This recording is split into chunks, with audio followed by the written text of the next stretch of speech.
How could it be? The narcissist hasn't moved on? Are you serious they're with someone new? Or is it that they're still contacting you? Do narcissists ever move on? I'm going to be looking at this in the video.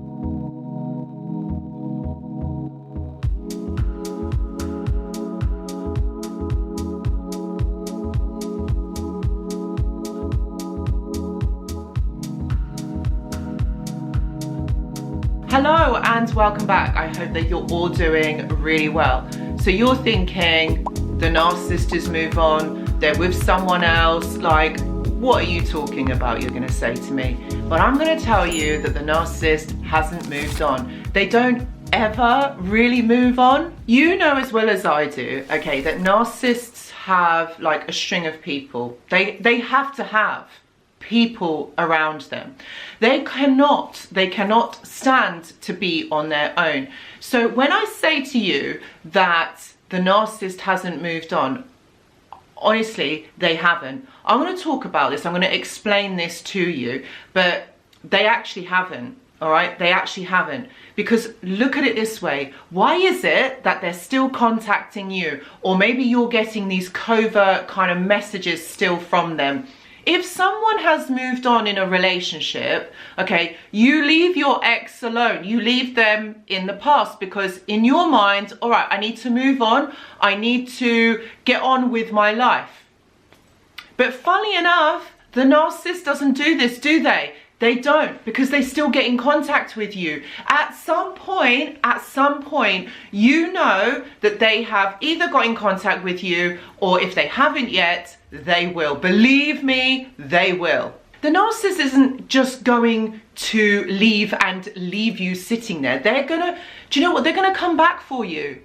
They will. But it's really up to you how you handle this contact that you have from them. Narcissists don't move on, all right? They don't move on because they need to know what you are doing. They believe that if they leave you there, they can just come back and get you from there. Okay, that is their attachment issues. And I always talk about the attachment disorder in the videos, but literally that's what they think. They think that they can go and come back. Okay, they haven't moved on because they're constantly looking at exes or looking at people in the past who they have been with to find out what they're doing, to find out whether they have moved on, to find out if they're doing better than them. This all exists on a competition, all right? Who's doing better? Who's doing this? Who's doing that? Like, why is it that the narcissist can't just go, okay, it's done, we're finished? You don't even get the closure, let me tell you, you don't even get the closure. So you don't even get that talk. You don't even get the talk where, oh, it's over, it's finished, we're not working. You don't get that, you don't get the closure.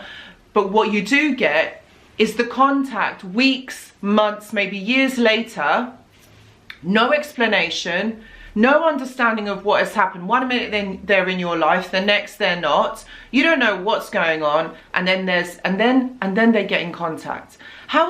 This doesn't mean that a person has moved on. This isn't a normal part of a relationship. And that's the point I'm trying to make here, is that it isn't normal.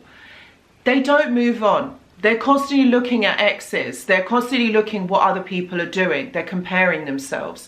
And they can't attach in a healthy way because they don't know what connection is. If you're not connected to yourself, how can you be connected to others? It doesn't work like that. It doesn't mean...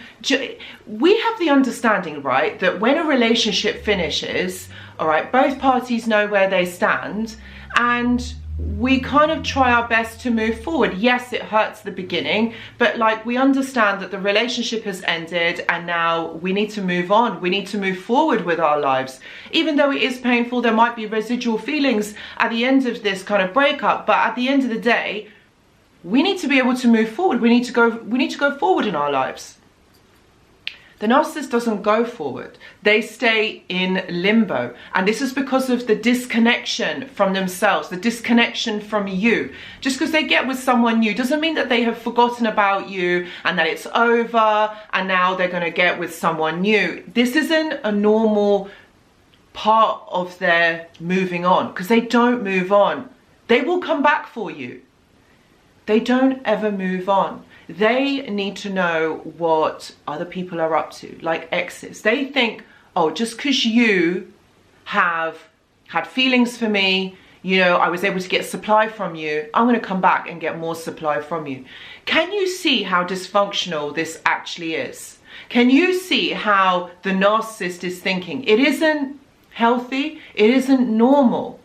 And whilst they were with you, they treated you absolutely awful. The things that they did to you, they made you feel insignificant. So they can't be with you, but they can't be without you. And you see, this is the psychology of a narcissist. This is how a narcissist has these issues, these connection, these bonds, these attachments. These are all issues. And this is part of the disorder. When you are unable to behave or attach onto someone in a healthy way, these are the things that you're going to face. These are the things that you're never going to be able to understand. You think that by leaving and coming back, it's okay. It really disturbs somebody's life, somebody's peace. You are unable to live that healthy life with another human being. And that is the thing with narcissists.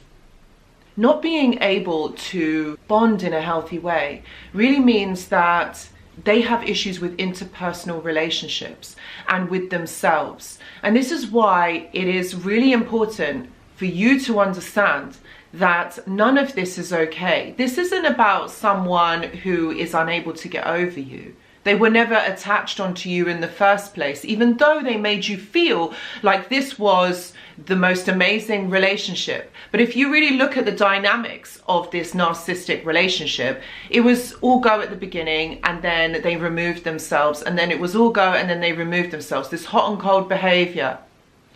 They cannot find themselves, all right, emotionally.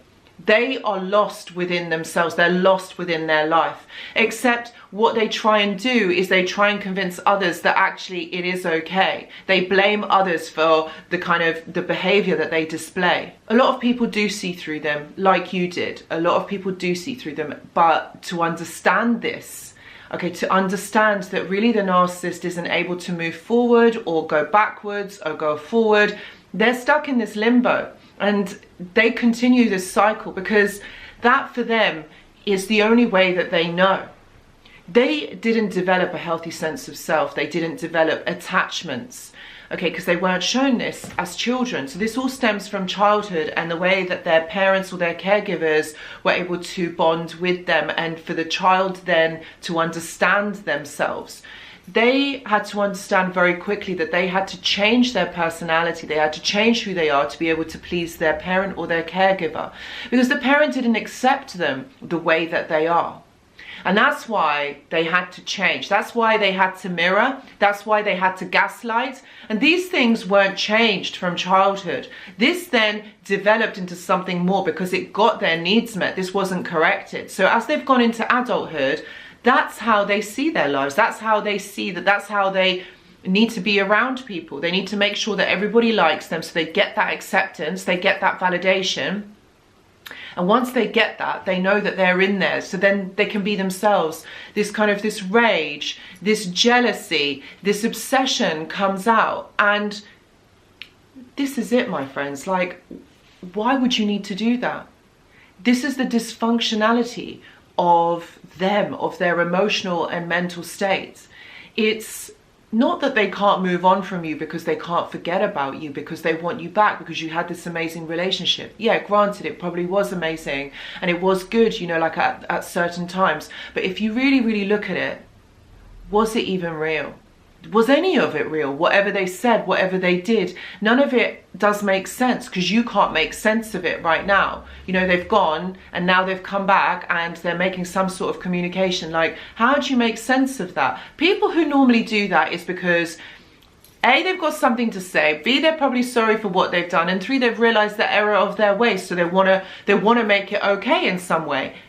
But the narcissist comes back because They want to get something from you. They want something from you, and that something is your attention. It is a competition to see if they can get you back, to see if you still care about them, to see if they still matter to you. This isn't about rekindling a relationship, rekindling going back to where you were before. This isn't about that. What you have to do is see through it. This is the problems of interpersonal relationship. This is what makes up this personality disorder. It's the disconnection from self, but also the disconnection from you. They may have other people, which they probably do. They're doing this to others, not just you. So the fact that they're contacting you, they're going to be contacting others. They're going to have other people on the side. It's not just one person. This isn't just you and them, and they have realized that they've made a mistake. That's why they don't move on. They come back because they never gave you that ending. They never give you that closure. So they come back because they think that they can.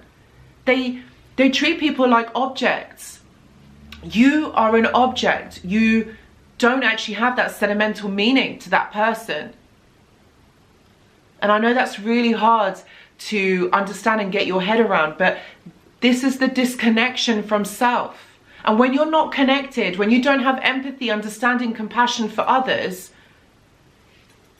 how are you going to be able to do that for other people? You can't do that for other people because you don't know who you are. You don't have a sense of self because that was never developed in their childhood.